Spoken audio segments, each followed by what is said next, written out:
We just wait a couple of more minutes because there's still some participants coming in, and then we will start shortly.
Good. Thank you very much for everybody for joining. I warmly welcome everybody to today's 14th session of Turn on Federalism. This is our first session in 2022. And my name is Achim Munz, and I'm the country director for our Untitled Foundation program in Myanmar. I'm delighted as well as excited that our session today will focus on the federalism debates in Nepal and in Myanmar. And please allow me to say also a few words about our program, Turn on Federalism, about our partners, and of course also an introduction about our today's session and a handover to the speakers and moderators. Turn on Federalism is a cooperation between the Untitled Foundation and 50 Shades of Federalism. Aung Suu Min, can you please, next slide? The Untitled Foundation is a German political foundation with a mandate of the German Federal Parliament. Our core task is to promote and support democracy and the rule of law within Germany, especially through civic education in Bavaria, but also through worldwide project activities in more than 60 partner countries. 50 Shades, our partner in Turn on Federalism, is a publication project that was initiated in 2017 by Dr. Søren Kaya and Dr. Paul Anderson. 50 Shades of Federalism publishes short papers on different aspects and discussions on federalism. And if you joined a little bit earlier, you could have also seen in the introductory slides, there is some of the publications there. And please don't hesitate also to contact us if you want to receive some of these publications. Our online series, Turn on Federalism, was established last year and aims to discuss the 50 Shades of Federalism papers, to engage with experts, politicians, civil society actors around the world. We want to look at possibilities of federalism, its different shades, and its country-based evolutions. The idea is to create a network of cooperation and exchange. As said also before, if you want to check out more on Turn on Federalism itself, on 50 Shades of Federalism itself, there's also a dedicated website, and you can also find there our past videos and summaries of the events before. Our session today focuses on the federalism debates in Nepal and Myanmar. Both countries have a long history aiming to establish federalism in response to ethnic diversity, but also conflict and the risk of secession. While Nepal has successfully enacted a federal constitution, Myanmar's path to democracy and federalism have come to a sudden halt with the military coup on the 1st of February last year. Today, we will look at the following questions. Firstly, we look back. What are the elements that have made the federal debate successful in establishing federalism in Nepal? And for Myanmar, what have been the barriers of the last 9 years before the coup to develop federalism in Myanmar? And later on, we will look forward. What are the lessons in the transitions to federal democracy that can be learned from Nepal? And what are the prospects of federalism after the 1st of February 2021 in Myanmar? With the presentation, we are very much delighted to welcome our speaker, Dr. Michael Breen. He is a lecturer at the School of Social and Political Science at the University of Melbourne, and he has published a comparative paper on federalism and its development in Nepal, Myanmar, and Sri Lanka. And he has been also a frequent visitor to all of the countries. Our event will be moderated by Thea Bechler. She is a lawyer and a scientific researcher at the Institute of Federalism at the University of Freiburg. If you have any questions during the presentation, but also, of course, during the discussion and the moderation, please use the Q&A box. We will also collect your questions and pass them on to our speaker and moderator. Thank you very much for joining us today, and I hope you will enjoy today's presentation. And of course, also we look forward to a lively discussion and question and answer session. And please allow me now to hand over to Michael. Michael, you have the word. Thank you, Akim. I will just try and share my screen.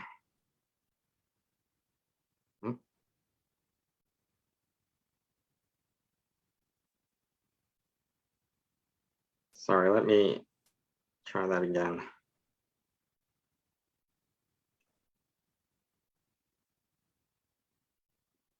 We did a technical check beforehand, so we didn't have any such issues, but there's always something.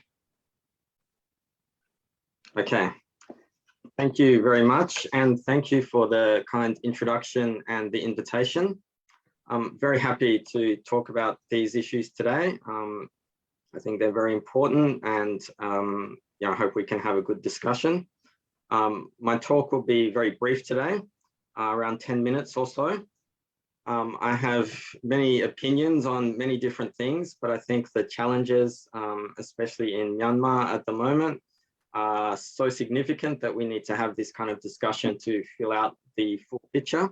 So, I will give my perspectives, but they are my perspectives only. So I hope, or perhaps some of you will have read my piece on Nepal and Myanmar and federalism in 50 Shades of Federalism. Of course, it describes a situation that isn't really in place anymore in Myanmar, but I do believe that the conditions are more or less the same.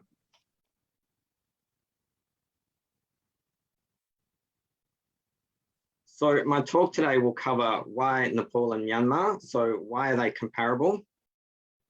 Secondly, I'll talk about what are the conditions for establishing what we call a holding together federal system. Thirdly, I will talk about the paths. Why did the paths of Nepal and Myanmar diverge? It looked like they were on a similar trajectory at one point in time, and talk a little bit about what I think worked and what didn't work in the respective cases. And then finally, I'll just finish with a few thoughts on what's next. And they are just a few thoughts at this stage, I must say. So to introduce the countries briefly, I know many of you will know certain countries really well, but for the benefits of the broader audience, Nepal is a country in South Asia. It has a very high level of ethnic diversity as well as geographic diversity, and is a developing state. This ethnic diversity, or these factors, are characteristics that it shares more or less with Myanmar, which also has a very high level of ethnic diversity. And in both cases, this diversity has at times been an ethnic division and an ethnic conflict. Both Nepal and Myanmar were also established as modern states around the same time, so around 1948. Nepal was never colonized, but up until then, it was governed by an oligarchy that was led by one family. At this time, 1948, a democratic system was established, but it was never properly functioning. And by around 1960, it reverted to authoritarian rule under a king until 1990. However, this version of democracy didn't last either, and a civil war between a Maoist army and the state went for 10 years until a comprehensive peace agreement in 2006 led to a constituent assembly that drafted a new federal constitution that was put in place in 2015. You can see on the right the federal map of Nepal, and you can also see the basic, major and approximate distributions of different ethnic groups. So Myanmar also has this high level of ethnic diversity, and I've also mentioned the timing of state formation. So Myanmar was a former British colony immediately prior to independence, and this is why I describe it as a kind of holding together federal system. But almost immediately on independence, if not before, civil conflict broke out and has been more or less ongoing since. There have been attempts at democracy, but Myanmar has, like Nepal, and on similar timeframes too, been an authoritarian state for most of its modern existence. Significantly, there have been several military coups, and like Nepal, Myanmar had a new constitution in 2008 that established some kind of federal structure and some measure of democracy, but as we know, it was neither fully federal nor fully democratic. So why does federalism get implemented in some places and not in others, despite the demands or despite the similar factors or characteristics that a country might have? So in key respects, Nepal and Myanmar have had the same conditions that I theorize would lead to the establishment of federalism. So according to this theory, the seeds of federalism come more or less from the imposition of a single identity-based nation-building agenda in context of high ethnic diversity. So you can see on the left there, I've represented that ethnic diversity plus identity-based nation-building, and you get ethnic conflict. Then what the response to conflict is determined largely by two conditions: the real or perceived secession risk and the infrastructural capacity. Infrastructural capacity here refers to the self-governing institutions of the peripheral or minority ethnic groups, and a high infrastructural capacity incentivizes compromise and mutual gain strategies.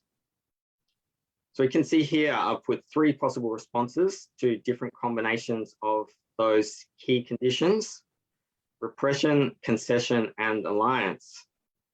Now, I won't go into detail, but I would say that the kind of thing that led to the 2008 Constitution is in the realm of concession and led to what I label as a quasi-federalism. But the main point here is that this so-called genuine federalism comes from alliance and not from these kind of concessions that are negotiated when the power balance remains with the center, essentially. So how does that power balance change?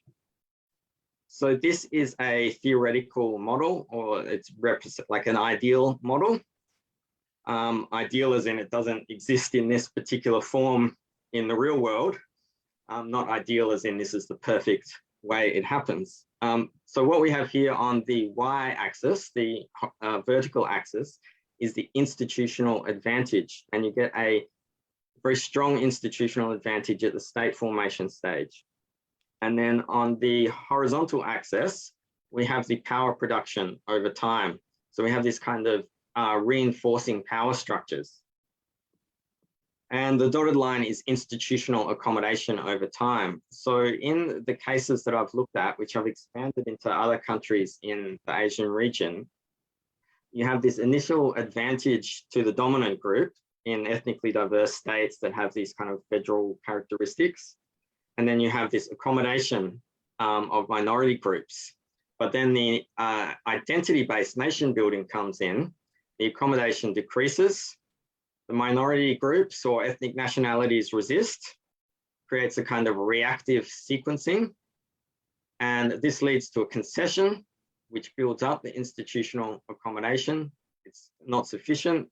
You see the conflict increase, the minority ethnic groups' infrastructural capacity increase until converging conditions incentivize an alliance. So none of these things necessarily happen, but they're incentivized by these changes in the power balance over time.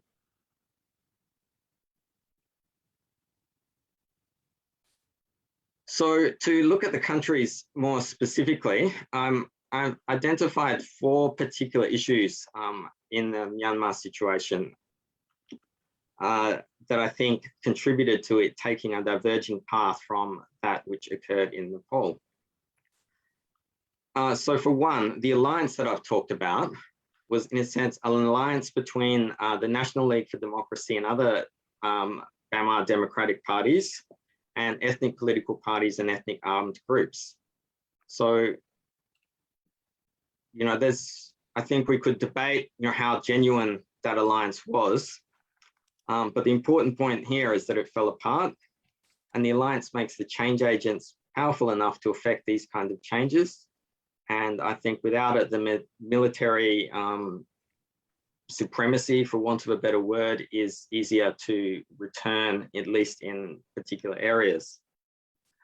So the National League for Democracy committed, leading up to the 2015 election, very strongly that it would pursue federalism. It didn't provide any detail, however, and its actions after the election undermined its intent and undermined or went against the spirit of federalism. For example, the way it appointed chief ministers in the states and regions. The second factor, and these are in no particular order, is the autonomy of the military. So it was so strong and the vested interest was so significant that it could, in a sense, assert its worldview onto negotiation processes. In other words, the military has these significant concerns about secession, and its goal is to keep the state together, or the goal to keep the state together is repeated in the basic principles of the 2008 Constitution. From my interpretation, 3 times in a row, in fact, the first 3 principles. So you can see this almost obsession, I think, with this issue of holding together these inherited colonial boundaries. Now, how do you mitigate that secession risk? So the federal system in Myanmar is fundamentally ethnic. So you have all the ethnic states. And so there was little way to mitigate this risk through creating more mixed states, which I'll talk a little bit about later. And so this fear that federalism as a stepping stone persisted. I would also mention that the inflexible and zero-sum negotiating positions of a number of participants on both sides, really made progress quite difficult. And I was quite struck by this when I would interview people about how inflexible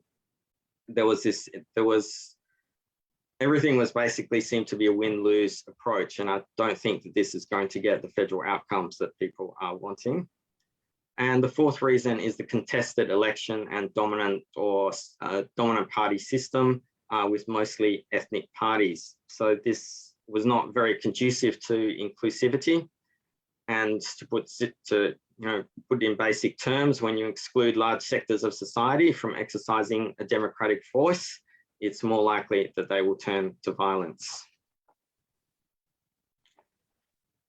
So the contrasting case then is Nepal. It has its federal system in place. It had elections across federal, provincial and local governments in 2017, and of course not without its problems, but it is, from my perspective, going quite well. So what worked? The alliances were much more embedded. They cut across and within parties and across regions and across classes. And so despite people who were trying to spoil the federal agenda, so to speak, they were united enough on these points to resist that and to continue to pursue this federal agenda. Secondly, their party and electoral systems were such that there was a very high level of inclusion and a largely deliberative and participatory process for constitution making. It certainly helped that the military had little influence, and it and the Maoists had given up their arms, which were under independent monitoring. And then thirdly, they managed the perceived secession risk. So they mixed and divided certain ethnic groups so as to reduce the risk that they would pursue secessionist strategies. And then, the further powers would people could be more confident allocating further powers through the constitution making process. So I've talked a lot about this secession risk. Without a secession risk, there is no holding together.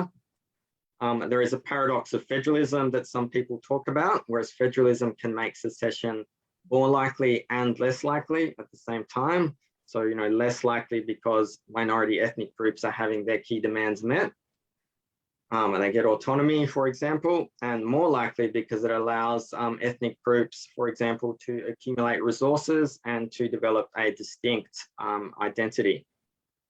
So how do you balance those risks? You can balance those through institutional design.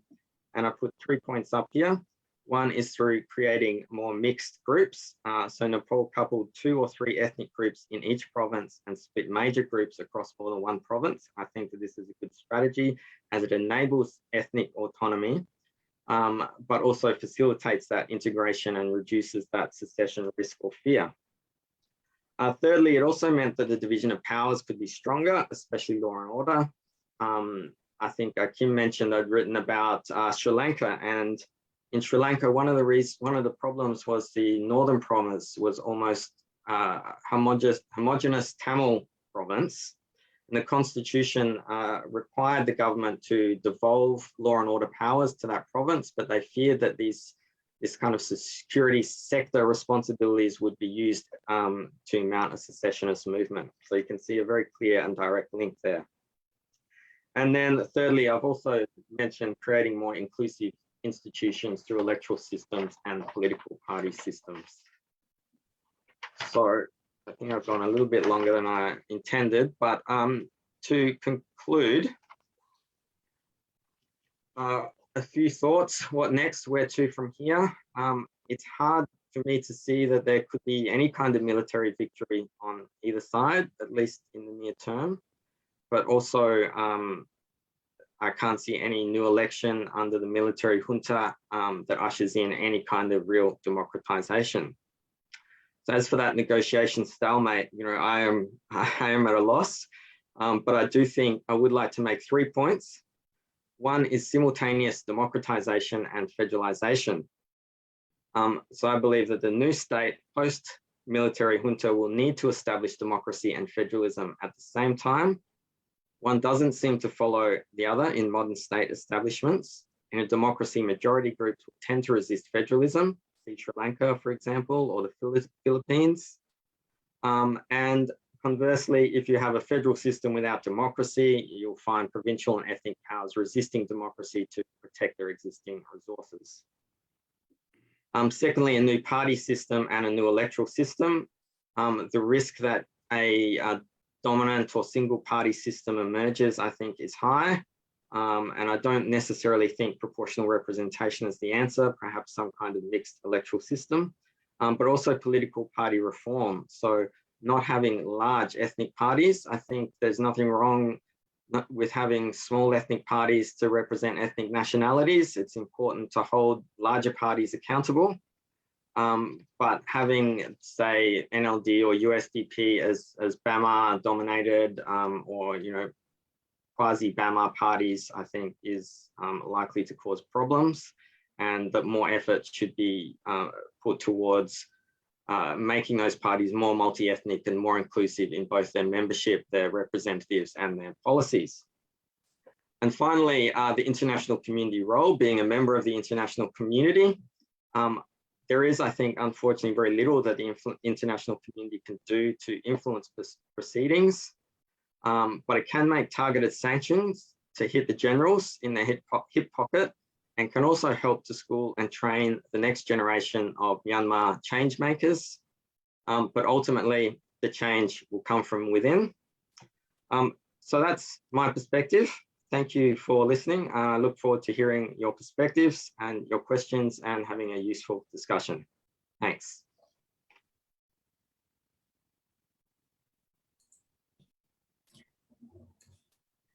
Thank you very much, Michael Breen, for your interesting presentation, your insights, and also for your perspectives looking back and also looking into the future. It is now my great pleasure to moderate this Q&A, and I would like to ask you, our global audience, to write your questions in the Q&A box. I saw there already were some questions, but I am sure there are more questions to Michael Breen and his research, so please feel free to write in the Q&A box. We also very much appreciate if you keep the questions rather short and succinct, that will make it easier for us to read them and also to answer as many questions as possible in this time. So we now have a good half hour to discuss these issues, to these topics. And while you may be still thinking about the questions that you would like to ask Dr. Breen, I would like to kick off maybe with one or two questions to you, Michael. You've talked a lot about the coup that has happened since February 2021, and we are, of course, aware of the challenges that the countries are still facing at the moment. With the military junta's brutal crackdown on protestants and civilians, and the humanitarian crisis that it also created, the process towards democracy and peace in the country has derailed drastically. And at the same time, despite the junta's brutality, the opposition of the people against the coup and the junta is very strong. And you've also mentioned a little bit that the resistance, it plays out on different levels. There is the protests, there is the civil disobedience movements, there is various constitutional deliberation processes happening in the country right now by various actors. And there is also a new federal democracy charter that establishes a roadmap for enacting a new constitution. So there's a lot of deliberation going on at the moment, and we are of course aware that with the current situation and the military regime's power in the country, it is difficult to make predictions. But I would still like to ask a few questions about those potential or those constitutional processes that are currently happening, and also reflect a little bit on your research in that regard. One of the main aspects in your paper that you wrote in 2019, so it was published long before 2021 at the coup, you do write about the processes towards federalism and democracy, and also about their shortcomings, as you just described also in your presentation. And you described that one of the main differences of the processes between Myanmar and Nepal was public participation. You described that Nepal deployed a participatory process, and in Myanmar, the process before the coup was elite driven, as you also just mentioned in your presentation. Now, when we look at the Federal Democracy's Charter today, one of its key objectives is participation, and I would like to ask you, what can public participation look like? What are the lessons that can be learned from the process in Nepal for the constitutional processes happening in Myanmar at the moment? Thanks, Tia, for the question. It's a really, really important question, and I think it's a really important difference as well. So Nepal had a very open and participatory, and in many cases deliberative process for its constitution making. So I first went to Nepal in 2005, and I went trekking as a backpacker, and I got stopped by the Maoists, and I had to pay a tax to go through the area. And I had a trekking guide, and he was interested in politics, and that led me back to try and get a job in Nepal, which I was lucky enough to do, working on during the Constituent Assembly election. So this Constituent Assembly election set up this participatory process, and it was an amazing time to be there. And the Constituent Assembly was an extraordinarily inclusive institution. Now, it had a lot of problems, but there are also a lot of benefits to the process as well. And so one of the things that Nepal did really well was it had participations and deliberations at multi-levels. So there were people going all over the country having these participatory and deliberative processes. And these were then fed in through Constituent Assembly members. And they also had thematic committees coming out of the Constituent Assembly, and they had really well-designed deliberative processes.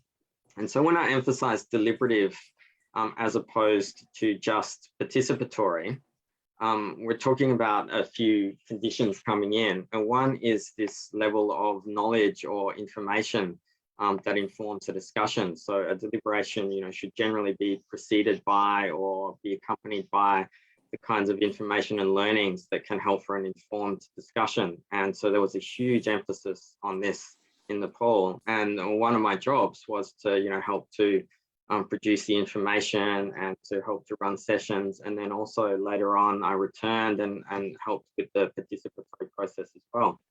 Now, all these things were collated and went up, and you can actually see, and I've actually done a separate study on how these things influence the constitution making process over time. Now, this isn't to pretend that there weren't political games and bargains being made, but the congruence or the similarity between those deliberated outcomes and the final outcomes are really quite significant. Myanmar, on the other hand, now it's a long checkered history for the constitution making process of 2008, but basically you could call it a controlled elite deliberation. And so this is one where the military controlled who could attend, the agenda, the scope of what could be agreed and discussed. It restricted consultations and participation outside of the space. So in no way could it be called a genuine deliberation that really had the scope for changing people's minds or having the information available to make those informed discussions. Now, the Panglong process was much more deliberative, but not really very participatory at all. So you had the elite groups, but you didn't have these multi-levels, multi-layers of participation amongst regular people. And I've also done another project in Myanmar, actually, where I showed how deliberative techniques can actually develop this kind of middle ground on really sensitive topics that people have been polarized over for a long time. And so I really think that there's a lot of potential for that. And to draw out the particular lessons, I would say that the first one is to include all the sectors of society. And I mentioned the inclusion of voices risks this return to arms before, and I think that that's really, really significant risk. And the multi-level deliberations, so local and mid-level deliberations, all feeding into elite level deliberations. In this case, there was, in the Nepal case, there was a top-down and then bottom back up and then down again. So it was neither top-down nor bottom-up, but combined both. And I think the outcomes, I guess, speak for themselves in a way. The process itself creates this more buy-in and more legitimation and makes it much more likely that the constitution will be accepted, notwithstanding, there are people who are always going to be unhappy. But, that, as far as I know, there's no questioning the legitimacy of that constitution in Nepal. Thank you.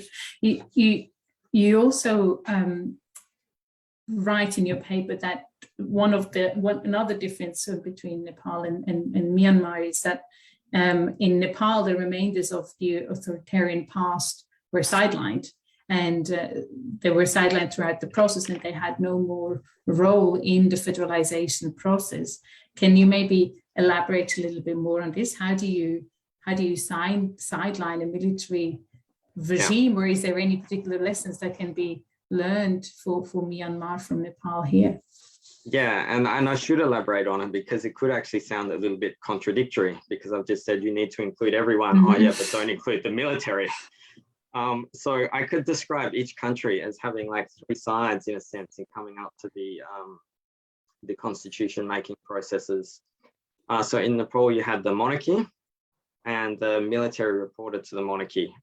And then you had the democratic parties, and you had the Maoists. In Myanmar, you have the military, you have the democratic parties, and you have the ethnic political parties and ethnic armed groups. irrespective of whether or not they're democratic. But I don't really see the military as a sector of society, so to speak. You know, they're an organization and institution. They should be subject to the direction of the society, of civilians. And it's those people who should be in these negotiation positions.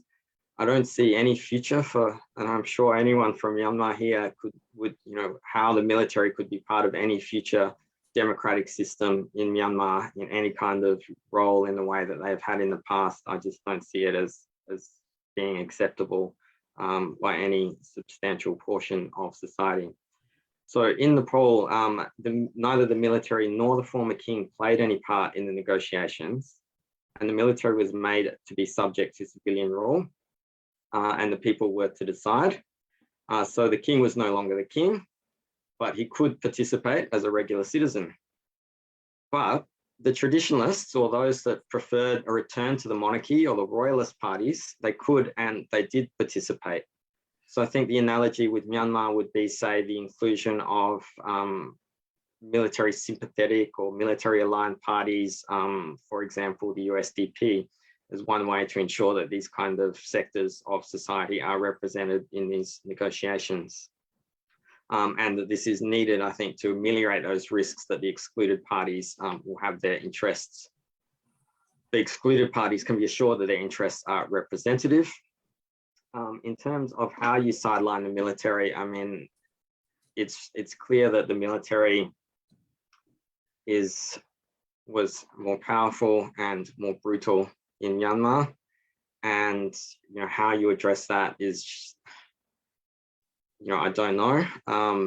In Myanmar, in Nepal, there was basically a stalemate, and both sides agreed to give up weapons, and they were monitored independently by United Nations missions, and then subsequently there was joint monitoring after the United Nations mission pulled out because it was taking too long. You know, I was reflecting on this earlier, and I reflected on it in February last year a lot. So in 2006, there was a people's uprising in Myanmar, and the people took to the streets, and the security forces were turned against them. And there were hundreds of thousands of people going out into the streets in Kathmandu. And it went on and went on. And after 18 days, there was the king had issued to the security forces a shoot at sight order. And then on the 19th day, the king stood down and the security forces withdrew, and they handed power over to the Maoists and the political parties. On the 19th, what are we now? It's like 300, 400 days. So, you know, that's a key difference that, you know, it's difficult to know how to get around that. Okay. I acknowledge that this is a very, very difficult question. Maybe we can focus on a question from the audience that came. Yes, sorry, go ahead. So I just want to add, actually, that one important difference, and one thing that did make a difference, is that there was one major armed group, and the political parties all cooperated in Nepal. So in Myanmar, we haven't really seen all the political parties cooperating or all the armed groups cooperating. And this is, you know, what I talk about a bit with an alliance, is that, you know, you can change the balance of power with cooperation, and that's what happened. In Nepal, they agreed to pursue mutual objectives. So the Maoists agreed to pursue democracy, and the democratic parties agreed to pursue federalism, and they agreed to work together.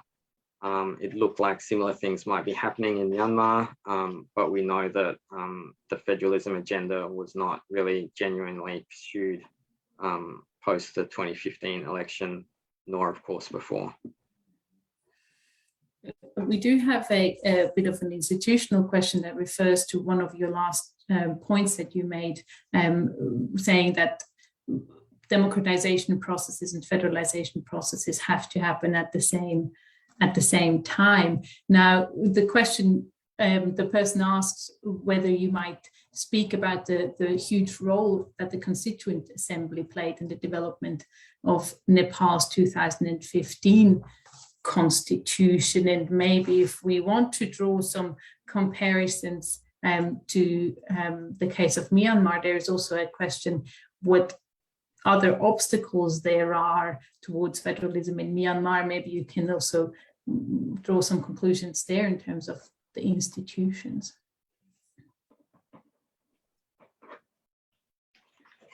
Yeah, okay.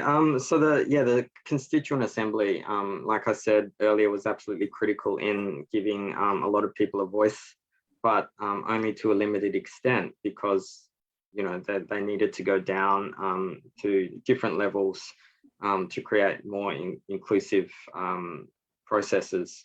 I'll also add that the very first act of the Constituent Assembly in Myanmar, in Nepal, was to declare the country a federal, democratic, and secular republic. So 4 huge things all at once, and they made those commitments, and it was, there were various reasons they made those commitments so explicitly in the first session, but they locked it in basically, and then all the discussion was about how you design federalism, and so we could get to these points where the secession risk, for example, was managed through these design issues. It wasn't a very, it wasn't very overt all the time when they're talking about how they address their fears, but the fears were very apparent, and the strategies that they use, I think, were very targeted in that way as well. So I mentioned deliberation earlier as well, and I think that designing institutions to be deliberative, so to have deliberative conditions like the education, like the making sure that there's the open sharing of reasons, the ability to respond. So you're actually having a genuine discussion, like the Panglong 21st century Panglong was, basically people reading pre-prepared speeches. You need to actually have that deliberation. Now, the deliberations, obviously, there were deliberations happening in other venues, but I think those deliberations need to be made part of the official process. And I actually advocate for this technique called deliberative polling. And one of the reasons is after they produced draft constitutions in Nepal, they did a survey of people, and they sent out this extraordinarily complex survey to millions of people. They got, I think, in the end, about 500,000 survey responses back. And quite frankly, they were pretty useless because some of the questions were really quite technical, and so people were just guessing. And then you just had such an array of opinions that the information that came from those wasn't very useful. But the information that came from the deliberations was very useful, because in most cases they would reach agreement. And so that there were all these things coming through that, we've discussed it amongst ourselves, and this is what we think, this is our agreement. And these things become hard to ignore when they build up. So I think inserting specifically designed processes that are deliberative and sharing those results so that the public is aware what people are thinking and the elite decision makers are aware what people are thinking is a necessary supplement to these kind of elite institutions like the Constituent Assembly or like a 21st century Panglong. There is a question that refers a little bit to the first point that you made, that just when you responded to this question, you said a federal, a democratic, secular republic. And one person asks whether what the role of religion actually was in sustaining a federation, or in sustaining a federation in Nepal and in the federalization and peace process in Myanmar. Is religion a key aspect in Nepal still, or? Religion socially is a huge thing in Nepal still, but not in governance at all anymore, really. I mean, there are some things, like there are certain laws and that you can see the religious influence in, But, you know, it's the same in countries like Australia, where we pronounce ourselves to be secular, but we have, you know, biased religious schools and these sorts of things. So basically, I think that having some kind of an official religion and having a public status for religion is an impediment or a barrier to federalization. You know, so the idea of federalism, we can characterize it nice and simply as unity in diversity. And it's very difficult to find that unity, that kind of shared identity, if the identity of the state itself is based in one particular religion. It's the same as like basing it in one particular ethnicity or one particular language. And so becoming secular in Nepal was part of opening up that state and saying that it is a multi-ethnic, multilingual, multi-religious state. So it was part of that whole package of recognizing diversity. There was resistance to that, of course, and a lot of people, there were campaigns to try and bring back the Hindu religion, but you know, none of it stuck. And as far as I'm aware now, those kind of campaigns have pretty much dropped away.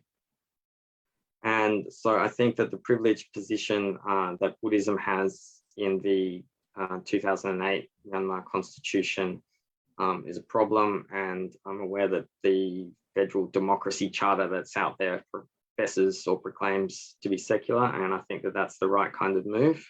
I've actually been involved in a study where we looked at federalization processes across Asia, and one of our conclusions was that a country or a state needs to embrace secularism or secular principles at the outset of federalization.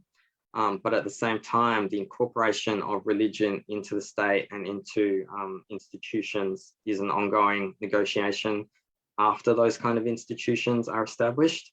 So Pakistan and Malaysia are kind of obvious examples, but they really built in a lot of secular ideals into their original constitution-making processes. And you see religion sort of come into it and wax and wane over the period. So they still, even though they put religion in their constitution, they still embrace these secular principles at the time of federalization and democratization.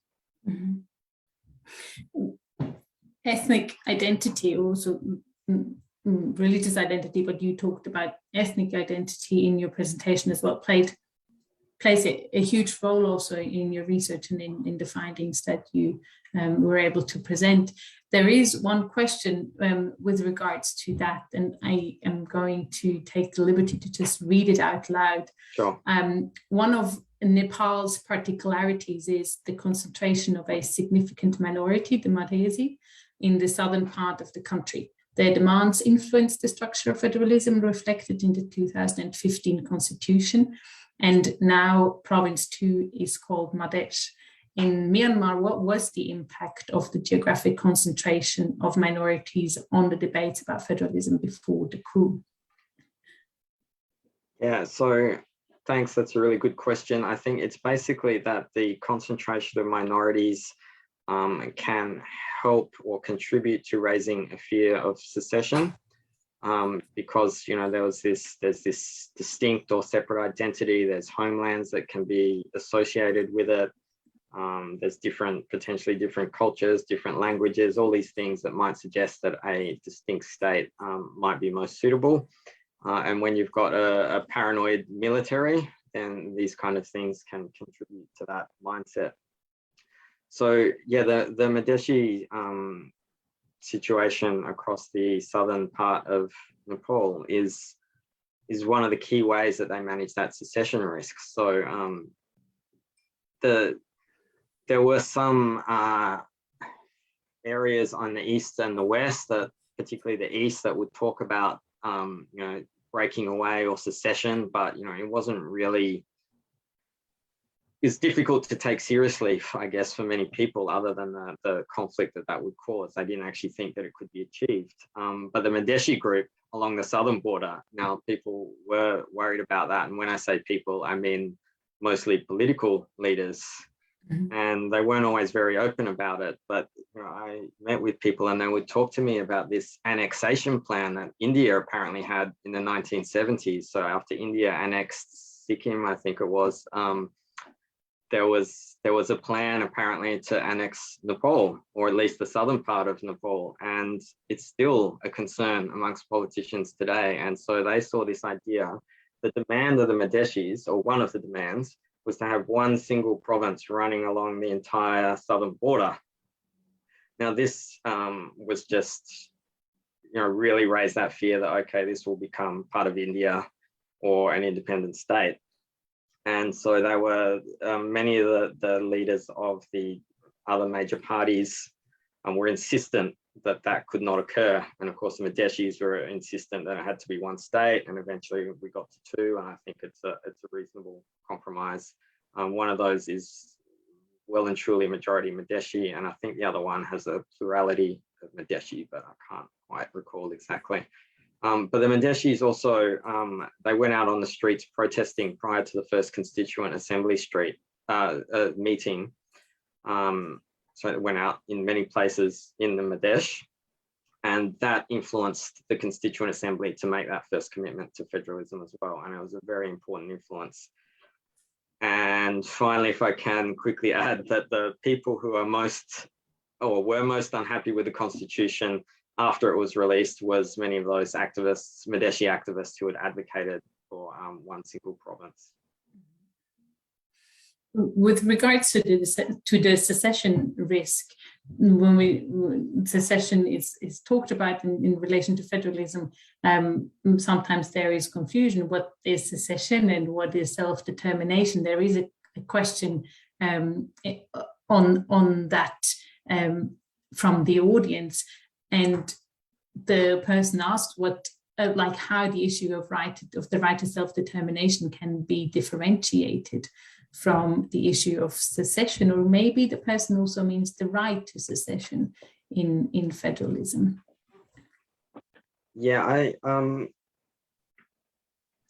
use the term secession fairly loosely because I want it to encompass things like becoming an independent country or becoming a part of a neighboring country. So the idea of external self-determination implies, a right to secession. And so, if there is a right to external self-determination in a constitution, then that's a right to secession. And I think I did this research a while ago, but I can't remember. I think there was one, maybe two countries that had a right to secession in the constitution. Ethiopia, at least. Yeah. Or federal countries. I probably restricted my search to anyway. And I don't think that they're particularly helpful. I don't think you need to mention it one way or the other.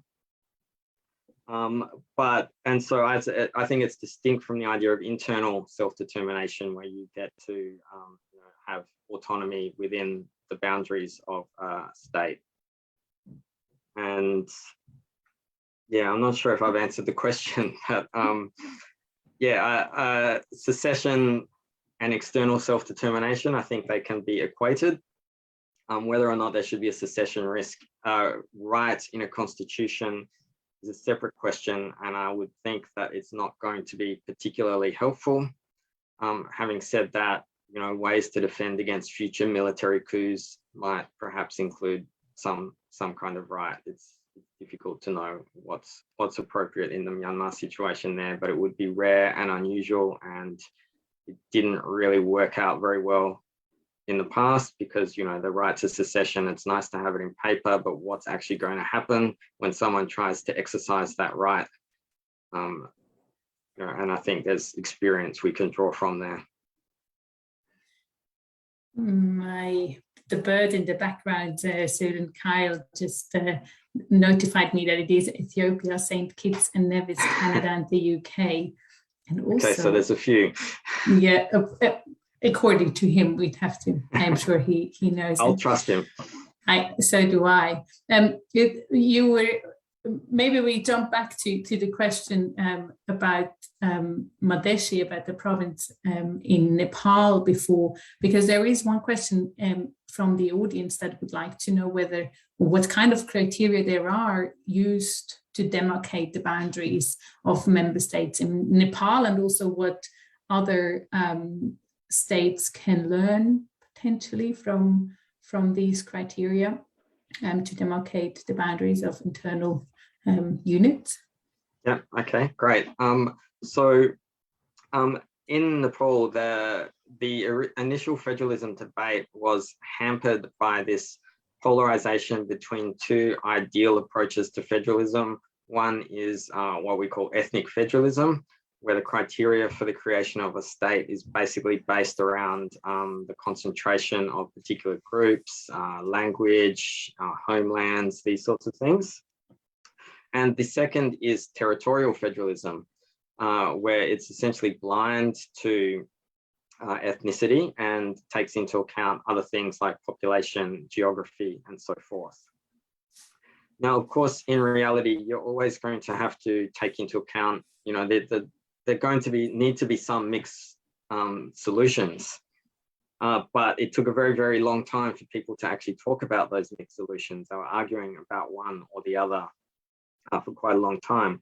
So what they agreed was two criteria, which were then fleshed out. And I wish I had it handy to read you the full criteria, but basically they accepted those two bases, and then they worked out how to balance those, or tried to work out how to balance those. So one they called identity. And so that was ethnicity, co-location of different groups, you know, the idea to try and get as many people in one province as possible and exclude as few as possible. Language, homelands, and then viability. So they wanted states that would be viable. And so this is talking about population, talking about the existing infrastructure, and the natural resources that are there. So also the potential for them to become viable. And they, you know, a key consideration here was every one of these new provinces has to have a capital city, and those capital cities have to have some decent infrastructure, and they have to be accessible by all the other parts of that particular province. And this was actually a really big problem in Nepal because, you know, in a lot of parts you can only get there by walking or by helicopter. So this idea of making things accessible to everyone in the province was really, really important. And so they sought to balance those criteria in the end. There was a lot of politics that went into it, of course, but ultimately those two criteria, they came out first. I think it was 2010, and they ended up relitigating them, I suppose, around 2014-15 in the final design of the provinces. And I would recommend, I guess, that, you know, these kind of criteria are considered, and that they're considered together, and that there isn't an intent to try and create pure ethnic states or pure territorial states. I do take the liberty of asking one last question, and that has a little bit to do with the last point that you just raised with regards to infrastructures. In your presentation, you also mentioned the important element of infrastructural capacity, and maybe in reference to the view forward for Myanmar.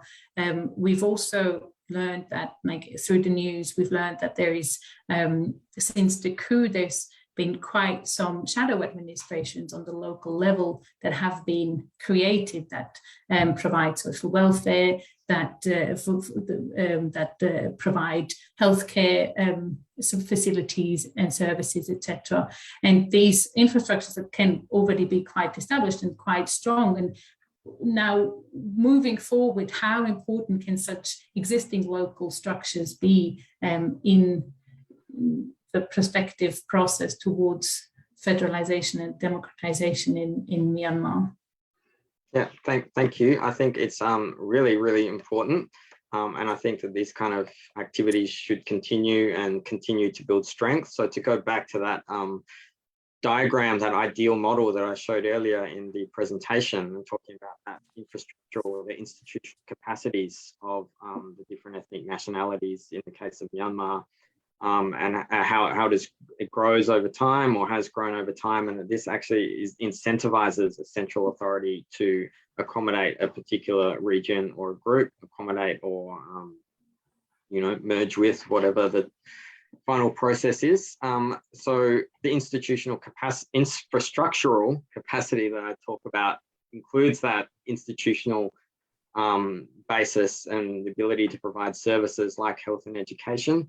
And it also includes the representative strength of the peripheral or minority groups or regions. So if they have inclusive representative institutions or even just political parties, then this makes it easier to negotiate agreements and to make those agreements last. But importantly, the infrastructural capacity makes an agreement mutually advantageous. And so you get this mutual gain come out of these negotiations. Federalism negotiations are all too often seen as zero sum. So basically there is a winner and a loser. If the periphery, the states, regions, provinces gain power, then that means that the center loses power. When you have this alliance to create federal democracy, when you have infrastructural capacity in regions that is not able to be to the benefit of others in the country or to the central state, then that creates that incentive to work with those groups and to create a situation where those groups can participate in the broader governance of the country, and the broader country can receive advantages from those sorts of services and institutions. So in those situations, the centre can not see itself as losing something anymore. And so an alliance for federalism and democracy, I think in these cases, is a win-win situation and should be seen in that way. Thank you very much, Dr. Michael Breen, for your answers, for your reflections, for sharing your perspective.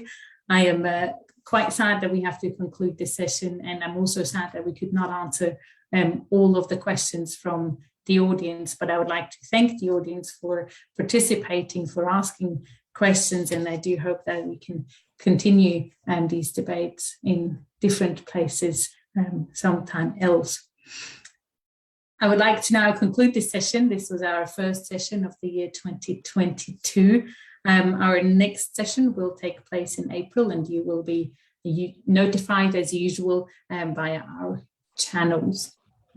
I should also mention that all the previous events of this speaking series are available on the website of the Hans Seidel Foundation, and some can also be found on YouTube.